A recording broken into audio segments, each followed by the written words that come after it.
नमस्कार. शेतकरी हवामान अंदाज आणि शेतीविषयक माहिती या यूट्यूब चॅनलमध्ये मी युवराजकडे आपल्या सर्व शेतकऱ्यांचे सहर्ष स्वागत करत आहे. तर शेतकरी मित्र, आपला फळबाग कोणतीही फळबाग असू द्या, आता माझ्या शेतामध्ये सध्या सेबचा बाग आहे. आपला हे सेबचा बाग आहे आणि मी काही ठिकाणी केसर आंबा देखील केला आहे बरं का.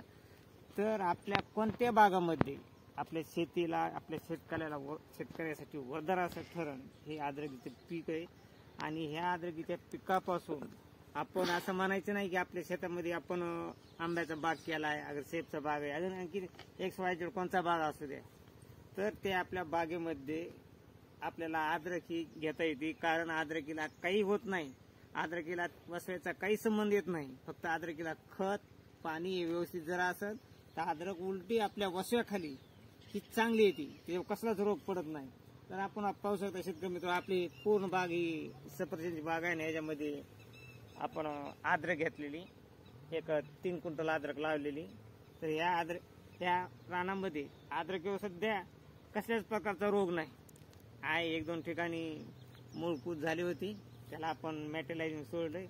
तर शेतकरी मित्र, आपल्या अद्रकीला जर मूळकूज म्हणजे कोंब जर पिवळा होऊन सड जर लागला तर फक्त मॅटेलायझिंग सोडायचं, दुसरं काही सोडायचं नाही.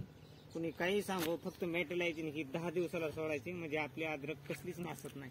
पण फिक्स ठेव 10 दिवसाला सोडायची. आणि आपण पाहू शकतो शेतकरी मित्र, इथं पहा आपल्या आंब्याच्या झाडाखाली, हे पहा आपल्या आंब्याच्या झाडाखाली बघा ही कशी अद्रक आली ती. याला वसव्याचा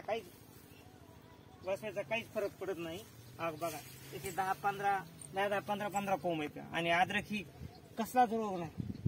तर आपण आपल्या शेतात जर अद्रक करायचे म्हणजे जर फळबाग केलेला असेल तर आपण बिनधास्त आपल्या शेतामध्ये अद्रकीचं पीक घेऊ शकता.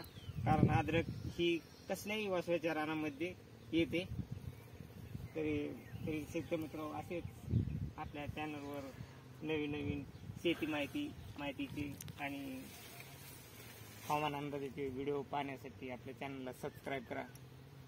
आपला पूर्ण व्हिडिओ पाहिल्याबद्दल सर्व शेतकरी मित्रांचे धन्यवाद.